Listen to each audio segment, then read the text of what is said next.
lovely introduction. It reminds me of all the hats I wear and kind of exhausts me, actually. I'm hoping that we can just sort of enjoy this time right now and move on. I want to thank Jeffrey DeLeo for inviting me here, as well as the American Book Review in general. Jeffrey and I have been corresponding by email for years, and in this digital age, and it's taken this long to actually see each other in person, so it's a real pleasure, as well as to see all of you. And the American Book Review has been kind of an important book review publication for some time now. It really does a very good job of making sure books that are small, being published by small and independent presses, it gives them a voice. As all of you know, Borders is now out of business and things like that. So the small press environment is very difficult, and the American Book Review is a terrific supporter of writers that are doing slightly different kinds of work, the kind of work I do and the kind of work I like to read. So you're very lucky to have that here. At any rate, so thank you.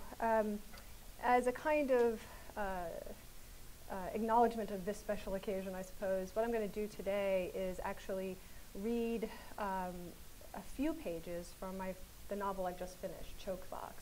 And it's the beginning of the novel, just the first couple of pages, so it's a kind of a tease. So I am hoping to be a little bit provocative so that eventually when it comes out, you want to read the rest. And then after that, I'll read a short story from my last book, The Religious and Other Fictions, which may answer some of the questions or show you the approach I might be taking in the novel. By the way, I tackle a similar issue in the short story. They're both related by virtue of disappearance, I guess you might say. Can you hear me okay, by the way? Is that okay? No? Yes? No one's complaining yet? Okay, so as long as I'm not hearing complaints. Okay, so this is the essentially the introduction. It's the author's note of a book that's going to have many different kinds of artifacts, different documents. It's a counter-memoir written by a woman who is, in effect, in a psychiatric institution because her husband has disappeared. The nature of that disappearance is complex, and we won't get into it today, but you can maybe get a sense of her viewpoint, which isn't particularly nutty at all. So it's called First Compose Yourself. Everything my husband writes becomes true, I write. It doesn't seem possible or even probable.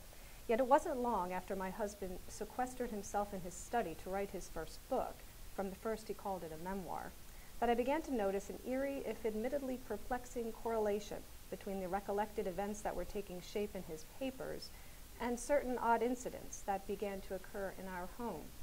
Let me be direct as I can.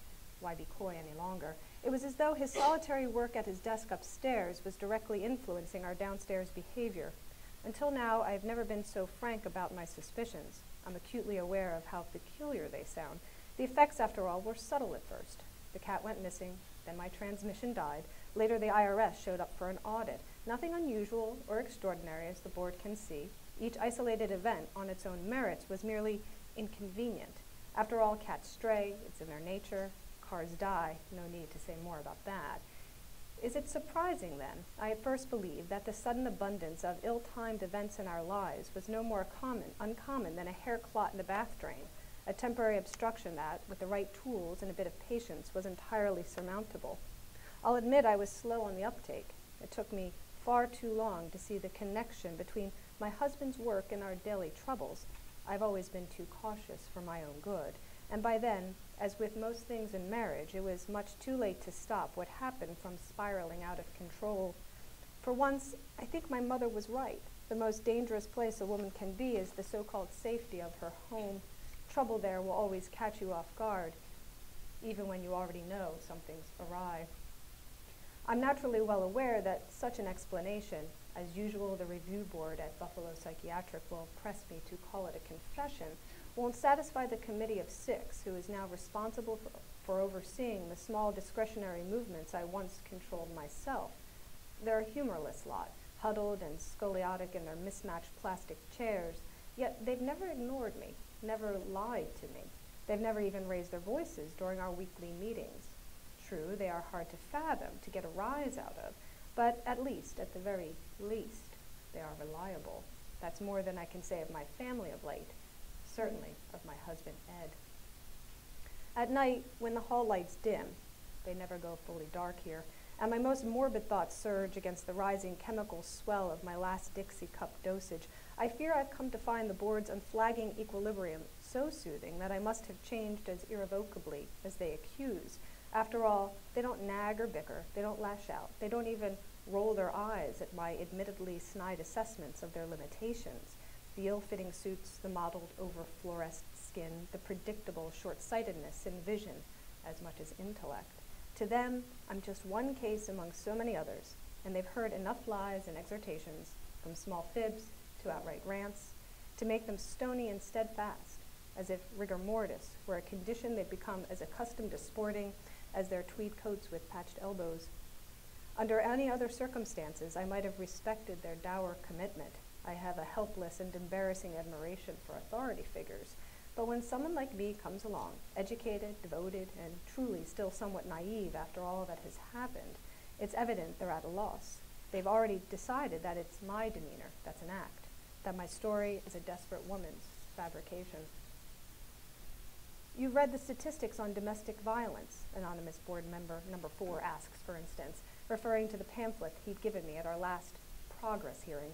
When I nod, but then go on to explain, once again I might add, that I did not kill my husband of 10 years, that Ed simply disappeared, he sighs a great breathy chortle that shakes the phlegm from his jowls. His meaning is clear enough. I remain a source of disappointment to him. If only I'd admit what I've done, he'd finally be happy. They'd all be happy. What he really means is they all could go home. Board member number 6 chimes in. Her hair is blonde and cut in a neat, simple bob. She wears woolen trousers, even in the unbearable summer heat. Do you miss your husband? Beneath her question is a subtext with which I've become all too familiar. Of course, I retort. We were a happy family, at least, I said, until Ed started writing that book. And then, she inquires as though I'm being coy. And then, I say, we were sad. It was as if Ed had left us. You mean, she says, that he died, with greater emphasis now, that you killed him. She levies this insult without once looking up from my file. I mean, I say more firmly, that he disappeared. I get flustered. Anyone but a murderer would in the face of such blunt accusations. Fortunately, my counselor steps in on my behalf. As the board well knows, she says politely in her light, carefully childlike voice, Edward Tamlin hasn't yet been located. True enough, BM number 4 jumps back in, his fleshy nose quivering over my file, but that's precisely why we're here. With a unified nod, they then decide to take a break for lunch, naturally without consulting me. They will decide my fate in the town nearby over seared mahi-mahi and pinot noir or a ribeye steak and a nice rioja. But I already know what the verdict will be. I can see it in my counselor Celeste's face. Celeste, such a sweet girl, who has, from the first, fought for me harder than anyone else, even my own family.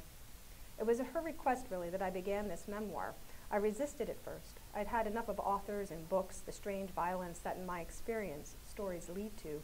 But with Celeste's encouragement, not to mention the pen and paper she regularly smuggles into my room during her consultations, I relented.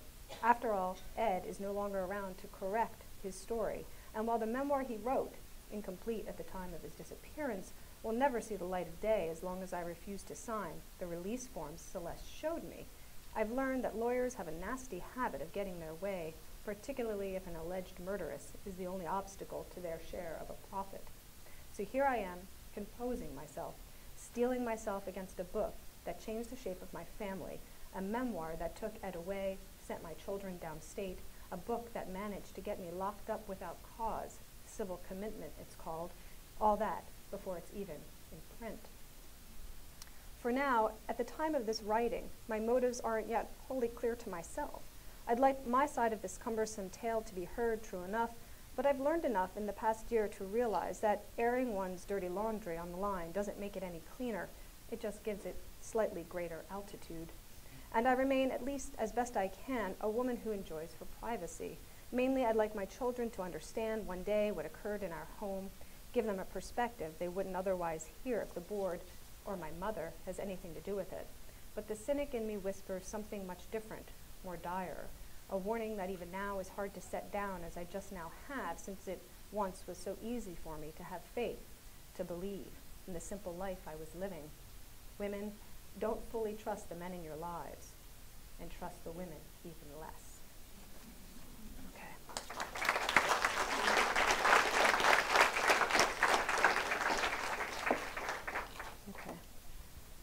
So that was the beginning of the novel, so you can see some of the things I've been thinking about.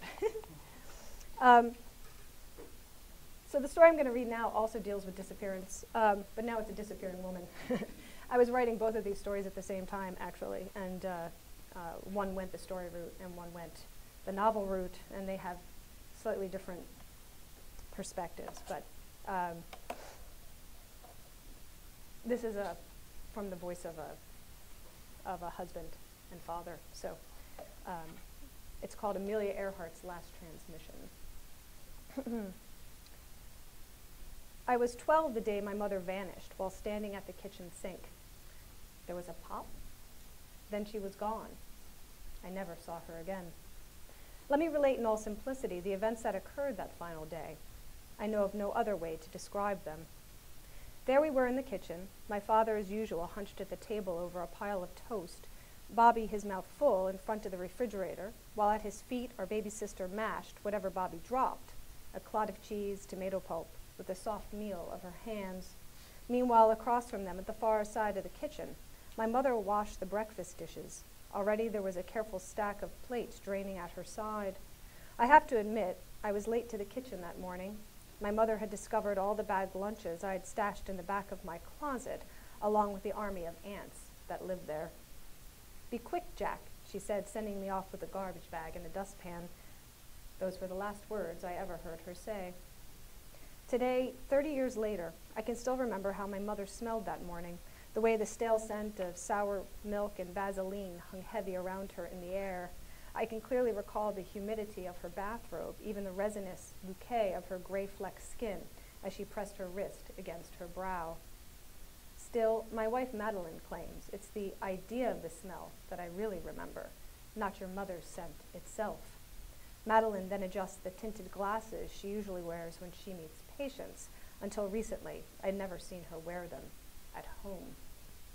I suppose it's not uncommon for a husband and a wife to square off at times about their memories, yet this lone dispute has, over the course of our 3-year marriage, transformed from the initial commiseration that marked our awkward first meetings whenever I mention my mother, who coincidentally shares my wife's name, into frequent, and I might add, uncomfortable inquiries at inopportune times. My wife likes to interrogate me while I'm immersed in the bath, that have devolved into a bitter debate, which, given the history of the issue at hand, cannot be worked out. As the sole practitioner of the pragmatist school of objective psychotherapy in our small suburb outside Buffalo, my wife has decided to make my memory the subject of her research. And though I've made my feelings on the matter clear, she is incapable, I'm loath to say, of simply letting the issue drop. Her career depends on it, she tells me. My answer, that our marriage does as well, has been met with no response. Of course, as everyone in this town well knows, I remain eternally devoted to her, yet my home life now has become a situation, not a place of rest. In our more peaceful moments, we claim to disagree on principle, and Madeline has even told me that she's recorded my objections to her research among the many footnotes that support her study. Yet when I recently concluded that she could be right, that her thesis, Interpretive Variants of Tropistic Scent Recollection, might in fact have some merit, I didn't fess up and tell her.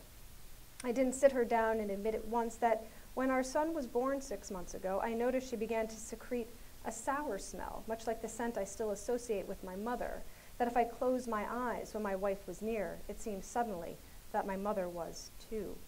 If I'm honest then, it's quite possible that the distinct smell I recall so clearly from that traumatic day so long ago may in fact represent nothing more than the fortuitous association of several familiar odors, boiled egg and talc, for instance, by which all mothers are in some way bound. Of course, I very much want to tell my wife about my recent findings. I can imagine her pleasure at my breakthrough, even the subsequent applause her research would receive. Yet if I were to admit to her that I now doubt the veracity of my mother's scent, I fear Madeline would go still further, that my wife will go on to claim that my mother couldn't have disappeared, that my entire memory is simply wrong. Unfortunately, I can't explain my no doubt baseless fears to my wife. Lately, and I use this word loosely, we haven't seen eye to eye on such matters at all. But I'm getting ahead of myself when I like to tell this story in the proper order, as I suspect my wife and my mother both would have preferred. They were altogether sensible women. At my new therapist's suggestion, and I've written down what I remember of my mother's disappearance in a small leather journal I now keep by my bed, Dr. Sheila, the intern my wife was grooming to help run her practice, claims that it could shed light on what happened in my parents' home 30 years ago, inasmuch as my own home last month.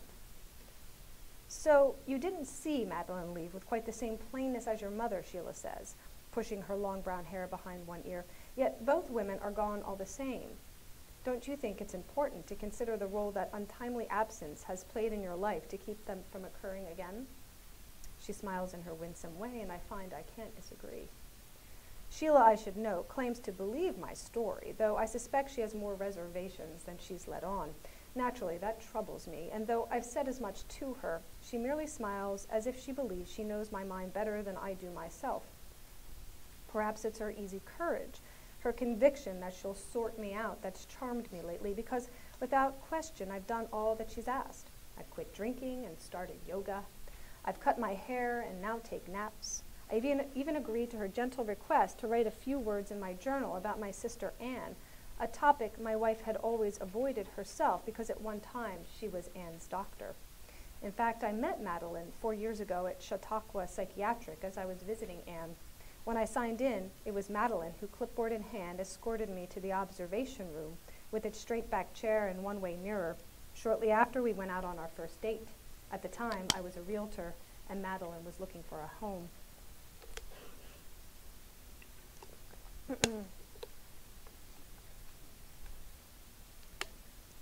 Sheila has reviewed my sister's case, so she's aware that Anne's condition hasn't changed since the accident 15 years ago that killed my father and brother, as my family was driving to collect me from college. Anne's diagnosis, however, remains merely a vague body of loosely related conjectures. My sister, after all, inexplicably survived the accident without a scratch, yet the trauma of my father's death evidently damaged her beyond repair, and my then 10-year-old sister completely regressed into the baby she'd been the day my mother went missing. Since the accident, Anne hasn't spoken a word. She's never left the institution in which she was placed, and because her doctors, even Madeline, claimed that my visits unduly upset her, I stopped seeing Anne a long time ago. It's not that I don't care for my sister. In fact, a book she gave me on my 16th birthday, a biography about Amelia Earhart, remained until recently one of my prized possessions. Sheila suggested I make a note of that in my journal, too. What follows is, at Sheila's request, my best recollections of what happened that day 30 years ago when my mother vanished from our lives. As I recall, I was the last person to arrive in the kitchen that morning. There was nothing unusual about my tardiness. I was as often late as my brother was prompt. He liked to eat, I liked to sleep, and the chore my mother gave me to clean out my closet didn't set me back. It just gave me a reason for lagging behind. Back then, I never really thought about my family's habits. It merely seemed to me that we had a breakfast routine and we kept to it, or so I had always thought. Yet as I walked down the short hall to the kitchen that morning, didn't I know something odd was about to happen? That from the look in my mother's eyes when our gazes locked and she slowly took in my bare feet, the trash dribbling from a hole in the bag tucked under my arm, that my family was on the brink of a transformation that I understand as little now as I did the day we changed? It's true that prior to that morning, my mother had often threatened to disappear in just such a fashion. "Bobby," my mother would often shout at my brother, "if you don't pipe down, I'll just explode." Or, "Jack, I'll just explode if you don't clean your room." Which is to say, I remember being surprised that, when she went, she didn't go big, didn't supernova right there in the kitchen, take us all out with her, so that we'd at least continue to be the family she'd made, remain together, if in an altered state. Instead, she kept it simple. Poof. Softly, perhaps even naively. Poof. My mother was gone. Neither Bobby nor my father noticed. "Bobby," I whispered. He turned with a spoon in his hand. There was a peanut butter streak on his face and shirt, He'd been licking the rim of the jar. "Did you see that?" I pointed to the sink where my mother once stood. Already the baby, looking for her, had crawled to the place where my mother last was standing, but finding instead only a slick soap bubble residue, Anne had begun to roll herself in it like a shoat trying to recapture its mother's scent after she's left the pen. "Mom exploded," I explained. It was apparent Bobby didn't get it. "What do you mean?" An honest question. "She was standing right there," I said, "when I walked in. And then she wasn't anymore." He turned toward the sink and scratched his chin. "Just like she always said she would." I nodded. "How about that?" he said. He looked impressed, and he turned and shook my father because I was too stunned to tell him myself. To this day, I read very little into my initial aversion for movement, into my reluctance to dial 911. I was just a boy, after all, and though I neglected even to suggest a search for my mother in case my eyes had deceived me, I was clearly in shock. I'd seen something no boy should ever see. Indeed, as far as I know, I remained the only one. "Dad," Bobby shook my father again when he didn't look up from the morning paper. At the time, my father had an impressive facility for concentration, and immersed in the morning news, he was studiedly ignoring me. I find I now do the same thing when my own son cries, for no other reason than to hear his sudden and new infant voice. Finally, my father looked up. "Mom exploded," Bobby said. My father looked toward the sink where she'd been standing a moment before, washing the dishes, stacking them in the drain. He ignored my brother and turned to me. It was often the way in our family. "Where is she?" he asked. "She was standing right there," I pointed to where Anne sat cooing and splashing in the light soapy residue all around her. And then she simply went, just like that. I remember I was breathing hard. Then she was just gone. I could see he doubted me, though he also realized I wasn't putting him on. It was the same look he once given me when, while we were hiking, I gashed my leg, and to his harried question, "Where did you get hurt?" I responded by pointing to the rock that tripped me up, rather than the deep wound in my shin. Just like then, he held his tongue, waiting to see what might come next. We could all see that the baby's clothes had grown damp, and my father made an abortive effort to reach for her, to rise from his chair and cross the worn linoleum. But when my mother did not appear at once to gather Anne up in her arms, he sat back down with a sigh.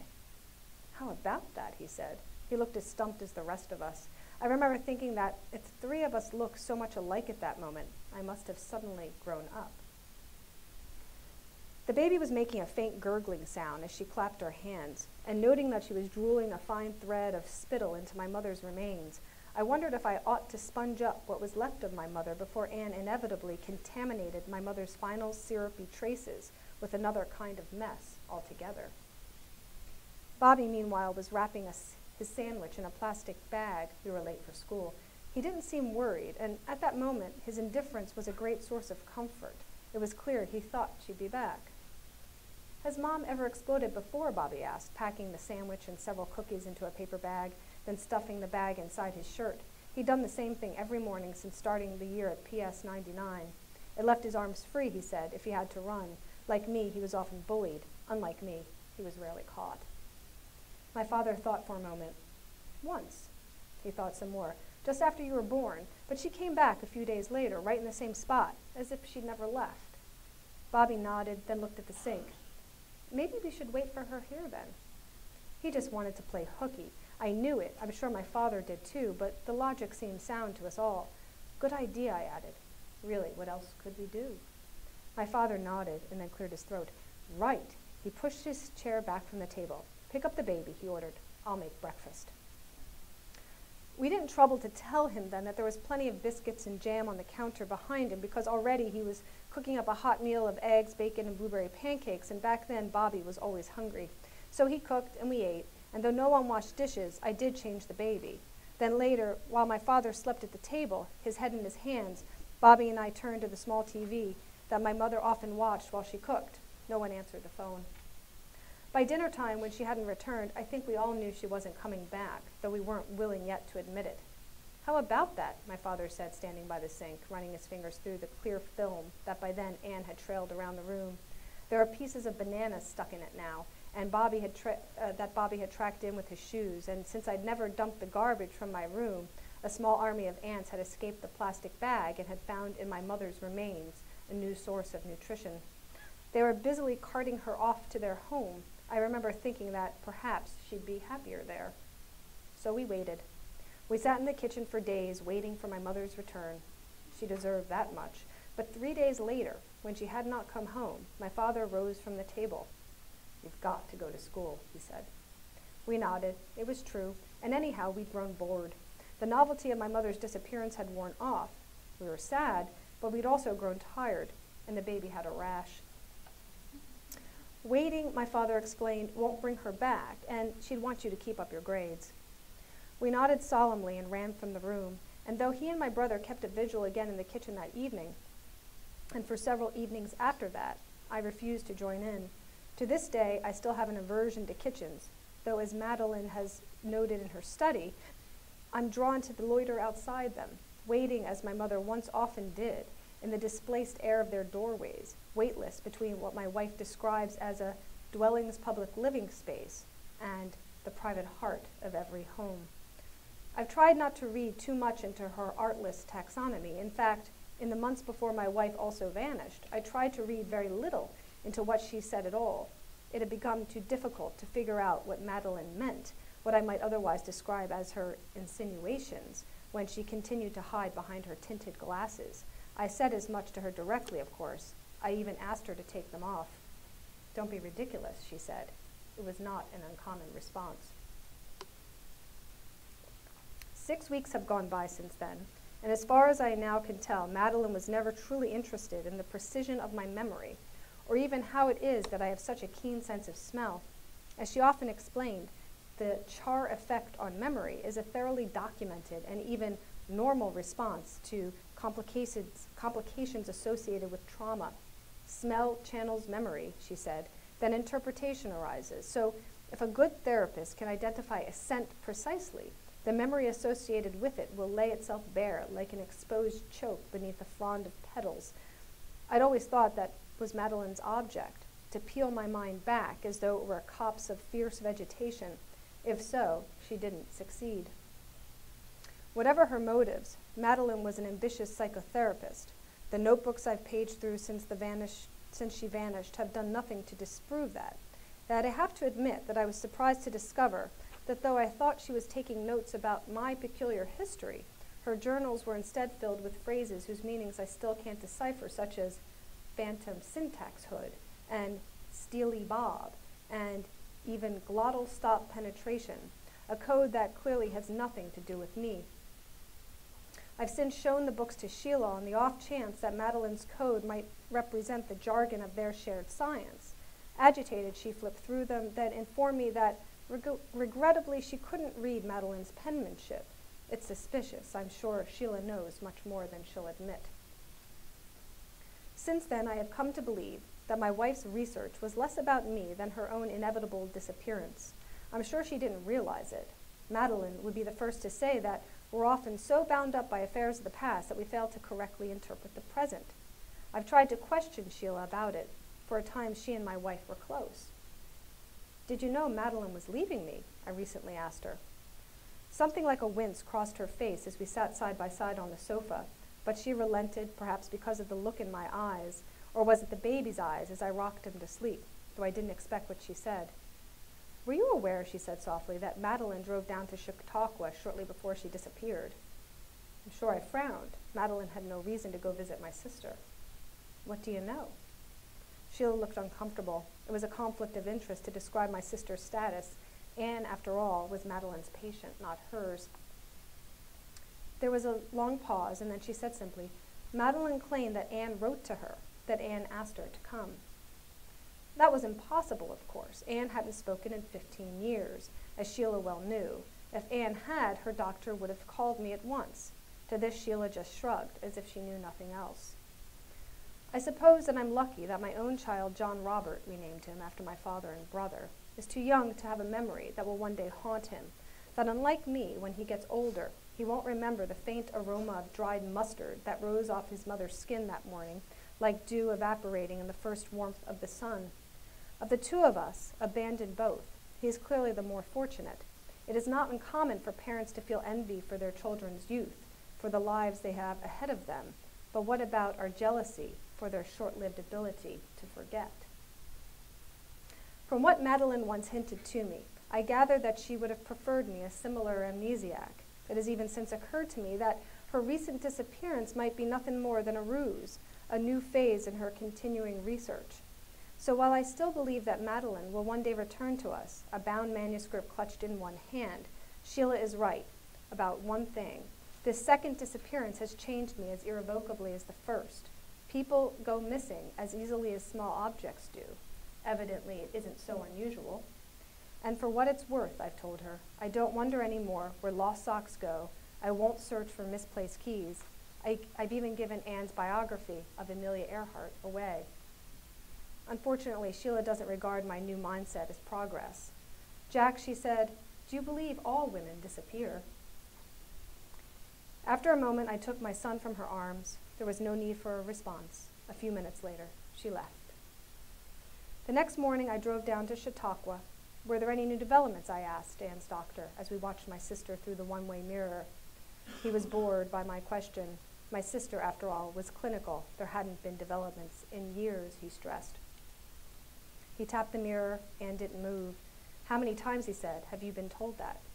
I'd like to show her the baby, I said. It wasn't true. It wasn't true. He probably knew that, but he couldn't disagree. I hadn't passed through the observation room in 15 years, and for a moment, as I walked through the doorway, it felt as though I hadn't just stepped from one room into another, but moved through the mirror itself, that I wasn't visiting my sister so much as stepping into another life. I was, of course, prepared for the changes in Anne's appearance. Through the mirror, I'd observed her slow transformation from an active girl to an idle, middle-aged woman over the span of several years. Not only had her figure, for instance, taken on the same amorphous quality of the overstuffed chair in which she spent the day staring out the window, but her skin, like her hair, had become dry and gray. It wasn't too much to say that though she was in fact 10 years my junior, Anne now looked even older than me. Yet as I sat down just inches from her, these expected changes seemed for the first time oddly familiar. Couldn't place it at first, but as Anne stared at Johnny and I stared at her, I began to perceive a soft, doughy emanation rising from my sister's skin. It was a warm scent, and once surely had been full of promise, but now, like fermenting yeast, it had turned sour as it dried. Anne smiled gently at the baby, and I realized with a start just how much my sister had come to look like my mother. They shared the same round face, the same sad eyes. Even the small dimple on Anne's soft chin mirrored a scar my mother once had on hers. Yet there was more to it than a simple familial resemblance. Anne had achieved my mother's silent stillness. As if no longer convinced of her own existence, she had learned to draw on the warmth of the people around her, to echo their vitality without giving off as much as an artificial fireplace will seem from afar to radiate heat until you draw close to try to warm your hands. We sat together for some time. The baby, Anne's doctor was pleased to note, seemed to calm her, so I retreated to the far side of the room. I waited. Anne, however, seemed the same as she'd always been. I was disappointed, I'll admit as much. So when I finally rose to leave and turned to dress the baby in his wool coat and cap, it must have been just a fancy that made me think I heard Anne speak. She is on you, I thought her whisper softly, but cannot see you. I turned quickly, but as before, Anne was placidly watching the baby. Yet the reference, familiar to me, was one only she knew that I'd recognize. It was Amelia Earhart's last transmission to the Coast Guard cutter Itasca, as Earhart circled, looking for help, just before she disappeared. KHAQQ calling Itasca, Earhart had signaled. We must be on you, but cannot see you. Gas is running low. Earhart was never heard from again. Anne, I said, and touched her shoulder. Immediately she began to weep, as she always had during my visits before, and with a look of reproach her doctor led her away at once. Since I returned from Chautauqua, it has been just Johnny and me in this big house I once called home. He's a docile baby, and he seems to enjoy resting in my arms as we wander through the house each day, sleeping and eating together in fits and starts, as if we share the same uneasy infant schedule. Like his mother, he smells like a soft foreign cheese pressed in wax for safekeeping. I try to keep him close. Madeline is coming back. I'm still convinced of that, though Sheila has counseled otherwise. Madeline's clothes are here, so is her checkbook. Even her ring of keys, items, so I've told Sheila, that suggest my wife intends a swift return. Shortly after, Sheila and I discontinued our sessions. Not much longer after that, she moved away from Buffalo for good. In the meantime, waiting keeps me busy. There's a lot to do. I have a son to raise, a house to manage, Madeline's research to complete. There is, after all, her disappearance now to document, and I've taken to adding an entry to this account each day, updating her early notes with a new code of my own. After all, according to my father, my mother disappeared for a brief time after Bobby was born. Then she returned. If there's precedent, I've reasoned, there must be a pattern. That would only make sense. So Johnny and I wait together. We stand outside the kitchen and gaze in at the bare cabinets, the immaculate oven, at the coffee mugs neatly lined up on their racks. KHAQQ calling a Tasca, I sing to him softly. We must be on you, but cannot see you. That's how that is. Thank you.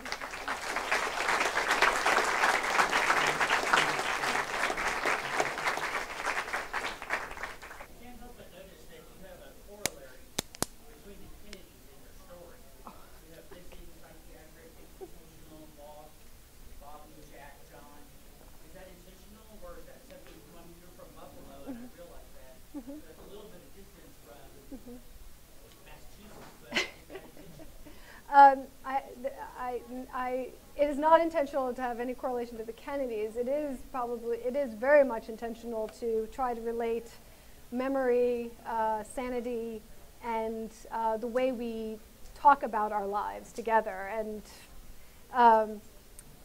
maybe because celebrities, politicians like the Kennedys have been so recorded, by so many different sources with so many competing versions, perhaps that is one way of thinking about it, right? There's many different ways of talking about Jack Kennedy, as with any politician or any kind of celebrity.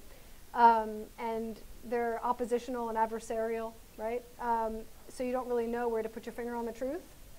And perhaps sometimes even the subject, if they're alive, of those accounts isn't really quite sure where to put their finger on the truth. And I think that's maybe more of the place I'm trying to situate these stories. Can the truth be pinned down? I think probably what you're hearing is not so much. Yeah. Yeah, sure. It's really just these two stories, and that's why I've never read them together like this since the first book, the new book is new, but I was writing them at the same time, and I think mainly it was to kind of question, the differing ways people perceive their own identities, and I think one of the suggestions I'm trying to toss out there is that perhaps having a very different perspective on yourself and your life doesn't always mean you're off your rocker. It might mean that the rest of the world is. So, there's a couple different ways I want the reader to start thinking about identity and truth, I guess. Does that help? Okay. Yeah, sure. Maybe I'm just secretly terrified I'll end up in one myself one day.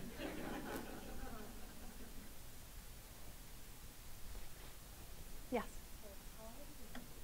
How long have I been writing? Well, my first publication was in second grade. My grade school had this wonderful program that I don't think actually exists anymore, and everyone had to write a book, and each grade, got their book. Somebody won, and they sort of published your book, and it was a self-made book. It's out of construction paper and all that business, but. I've been thinking about language for a long time. I didn't necessarily know I was going to be writing, but I was always involved with words in some way or another. So, yeah. What inspired you to be a writer?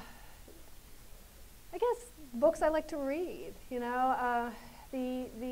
The wonderful thing about literature is that it makes you think, and once you start thinking, you start wanting to put your own words out there in response. And so I think good books make good. Good readers make good writers, and vice versa.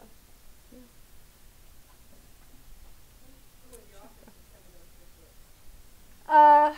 Let's see. It depends on what day you ask me. I think I've always been, the books I like the most are the ones that are kind of a game, that aren't just about finishing the plot or getting to the end.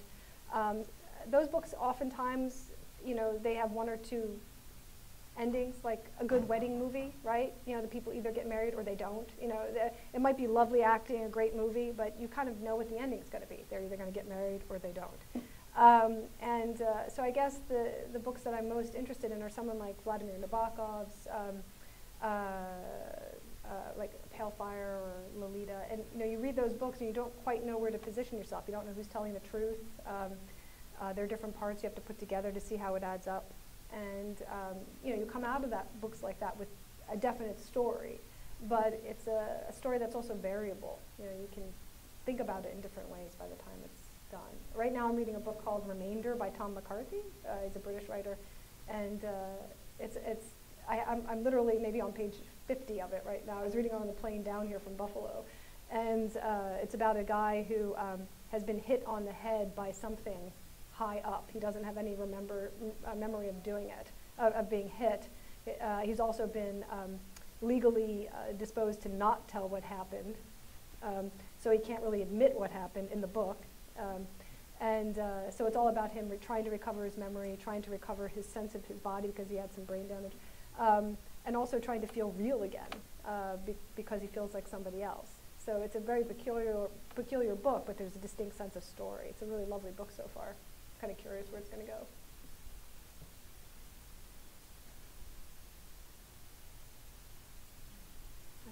Oh, there you are. Yes, sir. New graduate program published, and we talked about this a little bit yesterday. Can you talk a bit about what an editor or publisher can do to your work, the sort of like best case scenario? Who's your ideal publisher, editor? Well, we never looked up that name. Oh, yes, I'm sorry, American Book Review. There you go. So I almost hit it, but I kind of went down swinging. Well, in fact, the American Book Review has published much of my work. Good editing is so hard to come by, it really is. And you need someone that can sort of look at what you're doing and imagine what you're trying to accomplish and guide you to help the reader get there with you, right? Without sort of over-inserting themselves or demanding it be one way or another. I remember early on in our careers, my husband, who's also a writer, got a phone call at something like 7 a.m. from an agent who wanted to know what his novel was going to be about, and we had answered the phone without really thinking, and so groggily he was trying to come up with a synopsis in 10 words or less of this kind of kooky book he was actually writing, and she basically said, "Oh, that's good, but make him die at the end," and click, and that's not what you need. I mean, that was an agent as opposed to an editor, but that's not what you need. You need someone that can look at your language, can look at your idea, can help you convey as much as you can of your own conception in a pithy and intense way. But publishers are difficult. The publishing industry has really, really changed over the past couple of years, and I'm trying to think. I think Ted Pelton, who's the publisher of Start Your Own Books, a small press in Buffalo, came up with some kind of statistic that he put together. But most presses, even very big ones, only publish 1,000 copies of the books they publish. And think of all the books that are out there.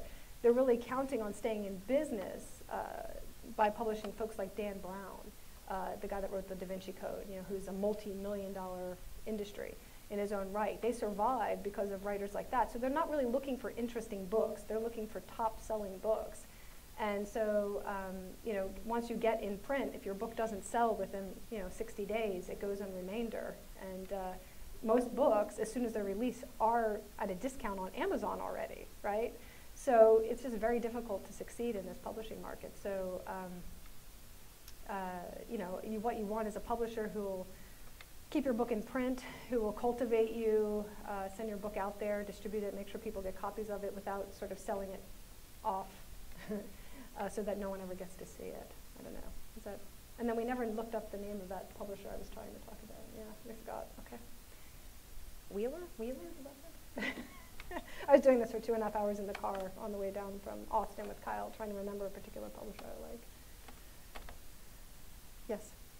I can't recall the name of the movie, but I can't help but think of the mad author who has writer's block with Will Ferrell in it. What do you do when you get to that point where you get writer's block? Yeah. I'm trying to think what movie. Stranger. Oh, right. Yeah. God, I know I saw that and I can't remember. Is that the one where he's hearing the voice in his head? That's yes. Right. Right. Yeah, that was definitely a fun movie. Honestly, I don't really get writer's block. You can always write something. It just might not be any good, So there's always something to write. So I guess my perception of what writer's block is a little different than most people.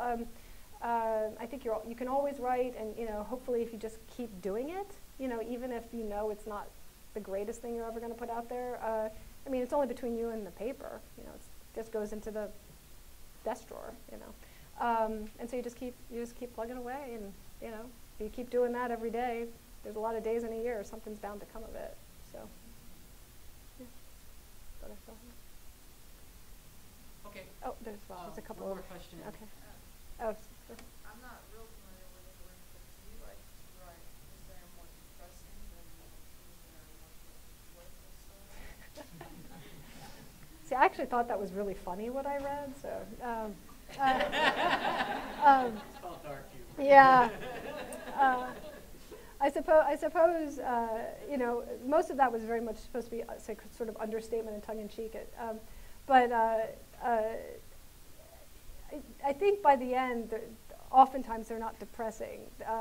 You come out of the story thinking, that particular person has a very unusual perception of reality, and